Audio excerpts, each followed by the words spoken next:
بسم اللہ الرحمن الرحیم الحمد للہ الذی دل علی وجوب وجودہ افتقار الممکنات وعلی قدرتہ وعلمہ احکام المصنوعات المتعالی عن مشابہۃ الجسمانیات المنزہ بجلالہ عن مناسبۃ الناقصات نحمدہ حمدا یملأ اقطار الارض والسماوات والصلاة والسلام علی نبیہ صاحب الآیات والبینات سیدنا و مولانا ابی القاسم محمد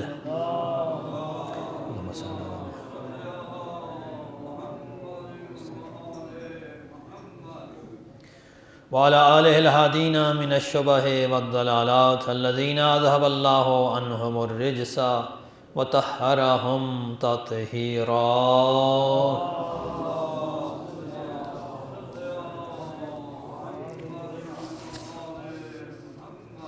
والرحمۃ علی محبیہم وموالیہم واللعنۃ الدائمۃ علی اعدائہم من یوم عداوتہم الی یوم الدین ومن یوم الدین الی ابد الآبدین۔ اما بعد فقد قالت سیدۃ زینب ما رأیت منہ الا جمیلا۔ صلوات پڑھ لیں۔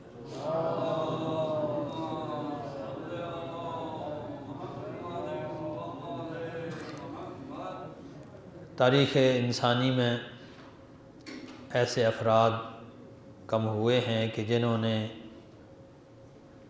مشکل ترین حالات کا مقابلہ کرتے ہوئے مخالف ماحول کو اپنے موافق ماحول میں بدل دیا ہو، اور پھر خاص طور پر صنف نازک میں ایسے افراد کی تعداد بہت کم ہے۔ خواتین کے اندر ایسی خواتین کی تعداد کم ہے کہ جنہوں نے وقت کے حکمران کے خلاف جد و جہد بھی کی ہو، اور اس شاندار طریقے سے جد و جہد کی ہو کہ حاکم وقت کو بھی لاجواب کر دیا ہو، اور وہ سارا ماحول جو دربار میں ان کے خلاف جا رہا تھا، اس سارے ماحول کو بدل کر لوگوں کی آراء کو، لوگوں کے خیالات کو اپنے حق میں تبدیل کر دیا ہو۔ ان ہستیوں میں سب سے نمایاں اور سب سے بالا تر نام ہے ثانی زہرا سیدہ زینب سلام اللہ علیہا۔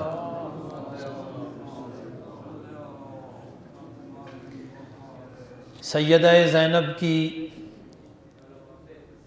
زندگی کے حالات اگرچہ بہت زیادہ کھول کر تاریخ دانوں نے بیان نہیں کیے، ان کی زندگی کا کچھ حصہ ہی زیادہ ملتا ہے، لیکن جتنا حصہ تاریخ میں آیا ہے وہ اتنا واضح ہے، اتنا کھلا ہوا ہے، اتنا روشن ہے کہ اس تھوڑے سے حصے کی مدد سے بھی ثانی زہرا کے کردار کو اور ان کے عمل کو نہ صرف سمجھا جا سکتا ہے، بلکہ یہ بھی پرکھا جا سکتا ہے کہ وہ خاتون عظمت کی کتنی بلندیوں پر فائز تھی۔ کیوں نہ ہو اتنی بلندیوں پر فائز کہ جس ہستی کو ایسا گھرانہ ملا ہو، ایسا ماحول ملا ہو کہ جس ماحول میں وحی الہی کی آمد ہوتی ہے، جس ماحول میں فرشتوں کا نزول ہوتا ہے، انسان کی شخصیت میں ایک بہت بڑا کردار تربیت کا ہوتا ہے اور اس کے ماحول کا ہوتا ہے۔ اور اگر اس تربیت اور ماحول کی بات کی جائے تو جو تربیت سیدہ زینب کو ملی ہے، جو ماحول سیدہ زینب کو ملا ہے، وہ دنیا میں کم لوگوں کے نصیب میں آیا ہے۔ اس لیے کہ ہم دیکھتے ہیں کہ تاریخ انسانی کی عظیم ترین شخصیات یعنی پنجتن پاک کی ہستیاں، ان کی قربت اور ان کی تربیت سے شرف یاب ہونے کا موقع سیدہ زینب کو ملا ہے کہ ایک طرف اپنے نانا یعنی رسول اللہ سے بھی فیض حاصل کیا، پھر اپنی والدہ سیدہ نساء العالمین حضرت فاطمۃ الزہرا سلام اللہ علیہا، پھر ان کے بعد امیر المومنین علی ابن ابی طالب، پھر ان کے بعد امام حسن مجتبیٰ، اور ان کے بعد امام حسین علیہ الصلاۃ والسلام، ان سب ہستیوں کی قربت بھی حاصل کی اور ان کی تربیت سے فیض بھی اٹھایا، اور یہ اسی فیض کا نتیجہ تھا جو ان ہستیوں سے اٹھایا ہے کہ وہ فیض ہمیں سیدہ کی شخصیت میں نظر آتا ہے۔ اگر ہم ثانیہ زہرا کے خصوصیات اور ان کے فضائل کو گننا چاہیں اور اس کا تذکرہ کرنا چاہیں تو شاید ہمارے لیے ممکن نہ ہو کہ ان تمام فضائل کو تھوڑے وقت کے اندر بیان کر سکیں، لیکن جتنی ہماری طاقت ہے، جتنی ہماری بشری قوت اجازت دیتی ہے، اس لحاظ سے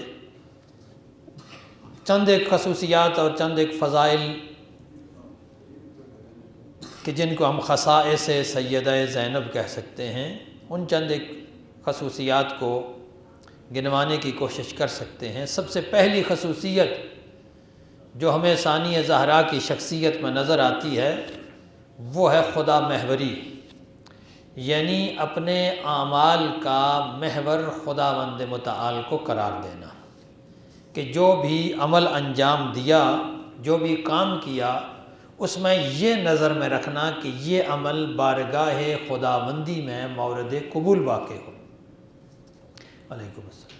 اس لیے کہ اچھے اعمال انجام دینا یقیناً ایک کمال ہے، لیکن اس اچھے عمل کی قبولیت سب سے زیادہ اہم ہے۔ ہم دیکھتے ہیں کہ قرآن مجید میں جب حابیل اور قابیل کا قصہ بیان کیا گیا تو دونوں نے اپنی اپنی منت پیش کی، جناب حابیل کی منت قبول ہو گئی، قابیل کی منت قبول نہیں ہوئی۔ علیکم السلام۔ تو قابیل نے کہا کہ یہ کیا ہے، کیوں ایسا ہوا ہے کہ تمہاری منت قبول ہو گئی اور میری قبول نہیں ہوئی؟ تو جناب حابیل نے جو جواب دیا، قرآن مجید نے اس جواب کو نقل کیا ہے، اور گویا ایک اس طریقے سے نقل کیا ہے کہ یہ ایک معیار بنا دیا، ایک کرائٹیریا ہے عمل کے لیے۔ فرمایا کہ انما یتقبل اللہ من المتقین، اللہ اعمال کو قبول کرتا ہے لیکن اہل تقوی سے قبول کرتا ہے۔ اس کا مطلب یہ ہوا کہ عمل وہ قابل قبول ہے جس کے پس منظر میں تقوی الہی موجود ہو، یعنی خالص اللہ کے لیے وہ عمل انجام دیا جائے۔ جو عمل خالص اللہ کے لیے نہیں ہوگا، جس عمل کے لیے تقوی الہی جس کے پیچھے نہیں ہوگا، اس عمل کے قبول ہونے کی کوئی گارنٹی نہیں ہے۔ تو یہاں پر کہا کہ انما یتقبل اللہ من المتقین، اور ہم دیکھتے ہیں کہ سیدہ زینب سلام اللہ علیہا جب قربان گاہ میں آتی ہیں، جب مقتل میں آتی ہیں، اپنے تمام عزیزوں کو، اپنے رشتہ داروں کو، اپنے بھائیوں کو، 9 بھائی شہید ہوئے ہیں کربلا میں سیدہ زینب کے۔ عام طور پر تذکرہ صرف امام حسین کا ہوتا ہے یا حضرت عباس کا ہوتا ہے، کہ ان شخصیات کی عظمت اتنی زیادہ ہے کہ باقیوں کا ذکر ہی نہیں ہوتا۔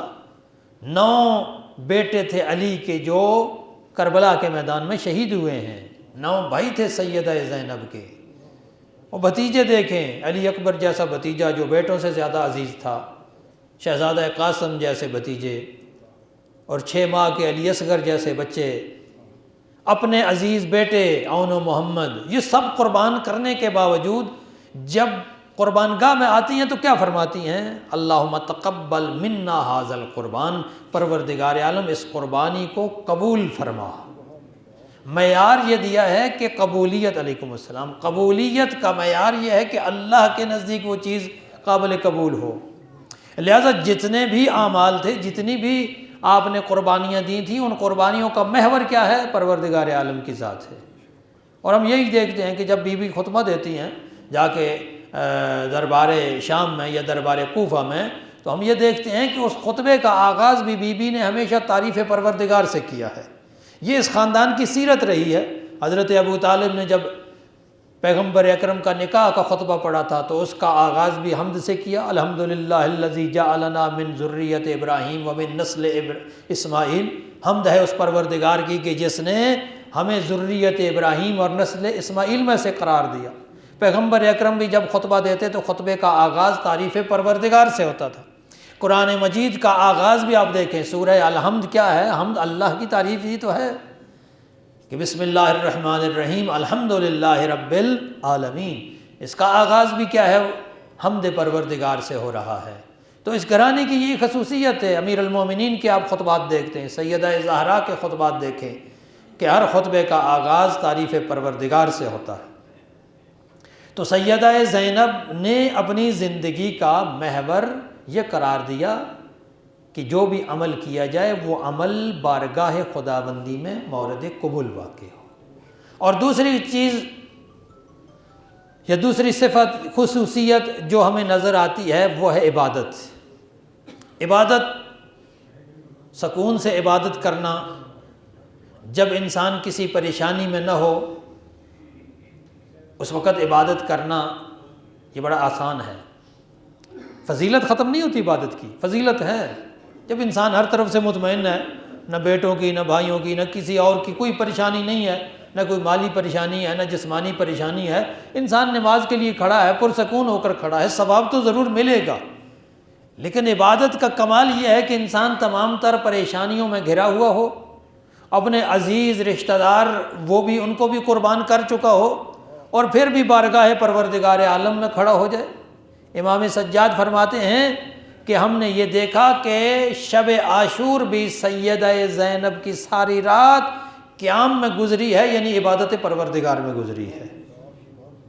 صرف شب عاشور نہیں، اس وقت تو اعزاء زندہ تھے، حتیٰ کہ شام غریباں جو وہ والی رات تھی 11ویں کی رات، اس رات بھی سیدہ زینب اپنی عبادت سے غافل نہیں تھیں۔ اور پھر صرف یہی نہیں بلکہ کوفہ کے راستے میں، شام کے راستے میں، کوفہ اور شام کے زندانوں میں سخت ترین اسیری کے مراحل بھی گزارے ہیں، لیکن اپنی عبادت سے غافل نہیں ہوئے۔ یہ ایک بہت بڑی صفت بھی ہے اور خصوصیت بھی ہے، اس لیے کہ عام انسان اگر عبادت کرتا ہے تو ایک پریشان حال انسان جو چاروں طرف سے پریشانیوں میں گھرا ہوا ہے، وہ اپنی ساری پریشانیوں کو بھلا کر پروردگار کے بارگاہ میں حاضر ہو کر کہتا ہے سبوح قدوس رب الملائکۃ والروح، تو یقیناً پروردگار عالم علیکم السلام، پروردگار عالم پھر ایسے افراد کی عبادت کو کمال کا درجہ عطا کرتا ہے۔ یہ دوسری خصوصیت عبادت کی صورت میں ہمیں نظر آتی ہے بی بی کی ذات میں۔ اور تیسری خصوصیت یہ ہے کہ ہمیں سیدہ کی ذات میں حیا کی جو صفت نظر آتی ہے کہ تمام تر مشکلات کے باوجود تاریخیں کہتی ہیں کہ جب بیوی کا پردہ لوٹا جا رہا تھا تو حتی الامکان یہ کوشش تھی کہ میں اپنے پردے کو بچا لوں، اور جب پردہ لوٹ لیا گیا تو اس وقت بھی بازوؤں سے اپنے چہرے کو چھپاتی تھیں۔ آپ نے یہ دیکھا ہوگا، بسا اوقات یہ پڑھتے بھی ہیں، علماء ذاکرین پڑھتے ہیں کہ جب دربار میں پیش کیا گیا تو بی بی نے چہرے کو اپنے بالوں سے چھپا رکھا تھا، حالانکہ بالوں کا پردہ بھی تو واجب ہے۔ کبھی آپ نے سوچا بھی ایسا کیوں کیا؟ حیا کی وجہ سے کہ میرا چہرہ دشمنوں کے سامنے نہ ہو جائے، ورنہ پردہ تو چھن چکا تھا۔ تو حیا ایک ایسی خصوصیت ہے جو ہمیں اپنی اعلیٰ ترین مدارج میں نظر آتی ہے سیدہ کی ذات میں۔ میں جلدی گزر رہا ہوں کیونکہ وقت کم ہے، ورنہ ہر خصوصیت پر، ہر صفت پر تفصیل سے بات کی جا سکتی ہے۔ اور ایک اور چیز جو سب سے بڑھ کر نظر آتی ہے سیدہ کی ذات میں وہ ہے شجاعت۔ شجاعت کی جب بات کی جاتی ہے تو لوگوں کے ذہنوں میں آتا ہے کہ کوئی بہت بڑا جنگجو ہے۔ جب ہم یاد کرتے ہیں کہ فلاں بہت بہادر ہے تو لوگ سمجھتے ہیں کہ کوئی بہت بڑا جنگجو ہے، بڑا تلوار باز ہے یا بڑا اس طرح کا ہے۔ لیکن یاد رکھیے کہ شجاعت صرف تلوار چلانے کا نام نہیں ہوتا۔ جب خوف کی فضا طاری ہوتی ہے نا، جب خوف کی فضا مسلط ہوتی ہے تو اس وقت اس خوف کی فضا کو توڑنے کے لیے اپنے منہ سے ایک جملہ بول دینا، ایک لفظ بول دینا، ایک ایسا کلام کر دینا کہ جس کلام کی وجہ سے وہ خوف کی فضا ٹوٹ جائے، یہ سب سے بڑی شجاعت ہوتی ہے۔ اور ہم یہ دیکھتے ہیں کہ یہ خوف کی فضا جو ہے وہ سیدہ زینب نے اپنے کلمات سے توڑی ہے۔ کیسے؟ آپ جانتے ہیں کوفہ کا پس منظر، کہ کوفہ میں جب جناب مسلم ابن عقیل تشریف لائے تھے کتنے لوگوں نے ان کی بیعت کر لی تھی. تو پھر یہ خبریں جب یزید تک پہنچی تو اس نے کیا کیا تھا، بصرہ سے ابن زیاد کو بلایا تھا، اس لیے کہ ابن زیاد اپنی سفاکی میں مشہور تھا، اور جیسے ہی ابن زیاد کوفہ آیا ہے سارا کوفے کا نقشہ بدل گیا. وہ لوگ کہ جو جناب مسلم بن عقیل کی بیعت کر چکے تھے علیکم السلام، وہی لوگ اپنے اپنے گھروں میں یا خاموش ہو کر بیٹھ گئے، یا ان میں سے بہت سے لوگ ایسے تھے کہ جو اب خود مسلم بن عقیل کے مقابلے پر آ کر کھڑے ہو گئے تھے. یہ خوف کی فضا آئی تھی نا، کہ اس خوف کی فضا کو توڑ کر کربلا تک پہنچنا بھی بہت کم لوگوں کے لیے ممکن ہو سکا. جناب حبیب ابن مظاہر، جناب مسلم ابن اوسجہ، یہ چند گنتی کے افراد ہیں جو کوفہ سے نکل کر کربلا پہنچے ہیں، ورنہ اکثریت ایسی تھی جو کوفہ کے اندر رہ گئی، کیونکہ وہ سارے خوف میں مبتلا تھے، وہ ڈر میں مبتلا تھے. اس خوف کی فضا کو توڑا ہے سیدہ زینب نے اپنے کلمات سے. جب کوفہ کے دروازے پہ کلام کرنا شروع کیا نا بی بی نے، تو اب دیکھیے کلام کرنے کے لیے انسان کو ذہنی سکون چاہیے ہوتا ہے، گفتگو کرنے کے لیے، تقریر کرنے کے لیے انسان کو بڑا ذہنی سکون درکار ہے، کہ مخاطبین بھی اسی طرح ضروری ہے کہ آرام سے سکون سے بیٹھے ہوئے ہوں. اگر مخاطبین ذرا سا شور و شرابہ کر رہے ہوں انسان اپنا تمرکز کھو دیتا ہے، انسان کا فوکس نہیں رہتا گفتگو پر، کلمات ساتھ نہیں دیتے. لیکن دیکھیے کہ سیدہ زینب اپنے عزیز ترین بھائیوں کو، اپنے بھتیجوں کو، اپنے رشتہ داروں کو، صلوات پڑھ لیجیے،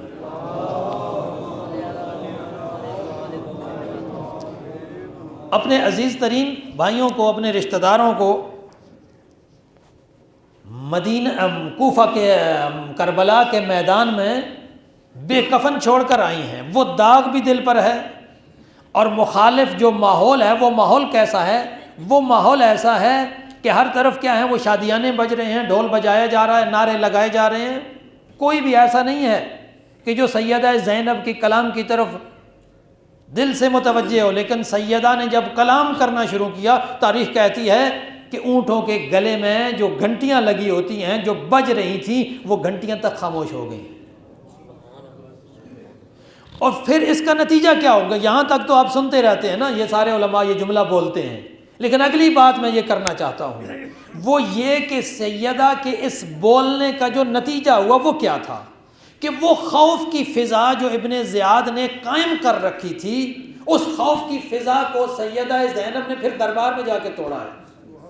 جب دربار میں بی بی شان سے جا کے کھڑی ہوئی ہے نا، ابن زیاد جب سب سے پوچھ رہا تھا کہ یہ کون ہے، یہ کون ہے، سیدہ زینب کے بارے میں کہتا ہے من ھذہ المتکبرہ، یعنی سیدہ زینب اس خوف کو توڑنے کے لیے وہاں اتنے اعتماد سے، اتنے کانفیڈنس سے کھڑے تھی کہ اس کو کہنا پڑا یہ متکبرہ کون ہے. جب اسے بتایا گیا نا کہ یہ زینب بنت علی ہے، یہ حسین ابن علی کی بہن ہے، ہمشیرہ ہے، تو اس وقت ابن زیاد نے کہا کیا تو نے نہیں دیکھا خدا نے تمہارے ساتھ کیا کیا کربلا میں؟ سیدہ نے ایک جملے میں جواب دیا، ما رأیت منہ الا جمیلا، میں نے اپنے پروردگار کی طرف سے جمال کے سوا کچھ نہیں دیکھا. اب یہ جملہ جہاں ایک طرف سیدہ کی معرفت کا آئینہ دار ہے کہ وہ معرفت کی کس بلندی پر فائز تھی، وہیں اس کے ساتھ ساتھ یہ جملہ اس ابن زیاد کی بنائی ہوئی خوف کی فضا کو توڑنے کے لیے بھی کافی ہے. اور یہی نتیجہ تھا اس کا، اسی بات کا نتیجہ تھا کہ پھر عبداللہ ابن عفیف صحابی رسول جو بعض روایات کے مطابق نابینا ہو چکے تھے، جب انہیں پتہ چلا کہ یہاں حسین ابن علی کا سر مبارک لایا گیا ہے اور اس سر مبارک کے ساتھ گستاخی کی جا رہی ہے، تو وہ وہاں اٹھ کے کھڑا ہو گیا. اب دیکھیے بی بی کے کلام سے پہلے کسی کو ہمت نہیں تھی ابن زیاد کے مقابلے میں بولنے کی، کسی کو جرت نہیں ہوئی کہ ابن زیاد کے دربار میں کھڑے ہو کر کہہ سکے کہ تم نے یہ کیا کیا. یہ بی بی نے خوف کی فضا توڑی تھی کہ جس کے بعد پھر عبداللہ ابن عفیف اٹھ کے کھڑا ہوا ہے اور آ کے کہتا ہے کہ اے ابن زیاد تو ان ہونٹوں کے ساتھ گستاخی کر رہا ہے کہ جنہیں میں نے رسول اللہ کو چومتے ہوئے دیکھا ہے. اور پھر اس خوف کی فضا کو توڑنے کا ہی نتیجہ تھا۔ یہ جو بعد میں توابین کا قیام ہوا ہے، سلیمان ابن سرد خزائی کی رہنمائی میں جناب مختار نے قیام کیا، میں یہ سمجھتا ہوں کہ اگر کوفہ کے لوگوں نے قیام کیا ابن زیاد کے خلاف تو ان کو یہ جرت عطا کی ہے سیدہ زینب نے۔ اگر سیدہ زینب کے وہ خطبے نہ ہوتے تو شاید لوگوں کو اتنی جرت نہ مل سکتی، اتنی طاقت نہ ملتی۔ وہ خوف کی فضا جو ہے وہ سیدہ نے توڑی ہے، اور پھر شام میں جا کر بھی یہی صورتحال پیش آئی۔ یزید وقت جو فتح کے ظاہری فتح کے نشے میں چور تھا، شراب کے نشے میں دھت تھا، اور تمام لوگوں کو یہ کہہ رہا تھا کہ دیکھو جی ہم نے کیا کیا، ہم نے باغیوں کا سر کچل دیا، تو وہاں پر بی بی نے جب کھڑے ہو کر خطبہ دیا، اب یہ معمولی نہ سمجھیے، یزید یوں سمجھیے کہ اپنے وقت کا فرعون ہے، اور اپنے وقت کے فرعون کے مقابلے میں یوں سمجھیے کہ زینب نے اس وقت موسیٰ کا روب دہارا ہے۔ جیسے جناب موسیٰ نے فرعون کا جا کے روب توڑا تھا، اس کے خوف کی فضا کو توڑا تھا، ایسے ہی حضرت زینب نے یزید کی بنائی ہوئی خوف کی فضا کو توڑا ہے۔ یہ معمولی بات نہیں ہے، یہ عام بات نہیں ہے کہ ایک قیدی ہو، رسن بستہ ہو، اس کے قریبی عزیز جو ہیں وہ دنیا سے جا چکے ہوں، قتل ہو چکے ہوں، بھائی قتل ہو چکے ہوں، بیٹے قتل ہو چکے ہوں، اصحاب و انصار قتل ہو چکے ہوں، اور اس کے باوجود وہ دربار میں کھڑے ہو کر وقت کے حکمران کو، وقت کے فرعون کو للکار کر کہے یبن الطلقاء، اے ہمارے آزاد کردہ غلاموں کے بیٹے، امن العدل، کیا یہ عدل ہے، تیرا انصاف ہے کہ تیرے گھر کی بہو بیٹیاں وہ پردے میں آرام سے بیٹھی ہیں، اور رسول کے گھر کی بہو بیٹیاں وہ بے پردہ ہو کے بازاروں اور درباروں میں پھرائی جا رہی ہیں۔ یہ کلام کرنا یہ بڑی جرت کا تقاضا رکھتا ہے، یہ حقیقی شجاعت ہے، خوف کی اس فضا کو توڑنا یہ حقیقی شجاعت ہے۔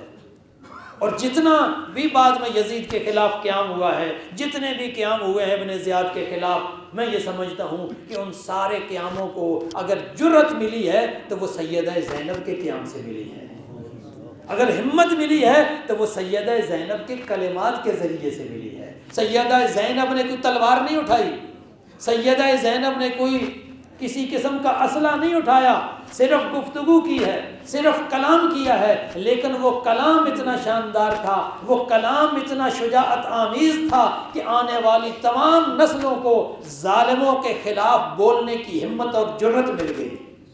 اور صرف اس دور میں نہیں، میں یہ سمجھتا ہوں کہ سیدہ زینب نے قیامت تک آنے والی نسلوں کے لیے ایک درس چھوڑا ہے، کبھی بھی ظالم کے سامنے مرعوب نہیں ہونا۔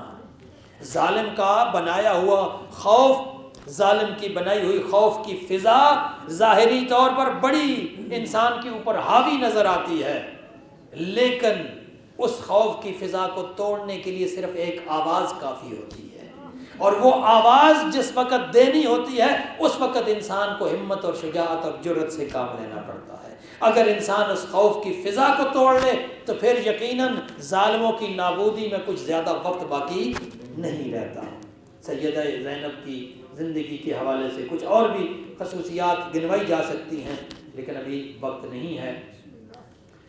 پروردگار عالم سے یہ دعا ہے کہ پروردگار عالم ہمیں ان عظیم ہستیوں کی سیرت سے فیض حاصل کرنے کی توفیق عطا فرمائے۔ آخر میں پارا چنار کے حوالے سے صرف 2 جملے بولتا چلوں کہ کل بھی پھر ایک بار پھر پارا چنار کے جانے والے جو خوراک وغیرہ پہنچانے کے لیے جو کنوائے جا رہا تھا، وہ کنوائے پاکستان آرمی کی حفاظت میں جا رہا تھا، سیکیورٹیز ایجنسیز کی حفاظت میں جا رہا تھا، اس کے اوپر بھی حملہ ہوا ہے دوبارہ۔ یہ اس بات کی علامت ہے کہ ریاست ابھی تک پارا چنار کے لوگوں کو تحفظ دینے میں کامیاب نہیں ہو سکی، اس لیے کہ ریاست ابھی ان دہشت گردوں کو پکڑنے میں مخلص نہیں ہو رہی۔ کون نہیں جانتا کہ کس نے وہاں بغل میں دھرنا دیا تھا؟ کون نہیں جانتا کہ وہاں پہ کون کھڑا ہو کے تقریریں کر رہا تھا اور چیلنج کر رہا تھا کہ ہم نے چوڑیاں نہیں پہنی ہوئی؟ کیا پاکستان کی ایجنسیاں بے خبر ہیں؟ کیا پاکستان کے حکمران بے خبر ہیں کہ کون تھے وہاں پہ دھرنا دینے والے اور چیلنج کرنے والے؟ وہ کیوں نہیں پکڑتے ان کو؟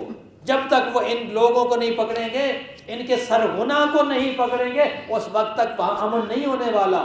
ہمارا یہ ریاست سے مطالبہ ہے کہ ان دہشت گردوں کے سرغنہ اور ان کے لیڈروں کو پکڑا جائے، ان کو گرفتار کیا جائے۔ جب تک انہیں گرفتار نہیں کیا جائے گا امن کا خواب پورا نہیں ہو سکتا۔ والسلام علیکم۔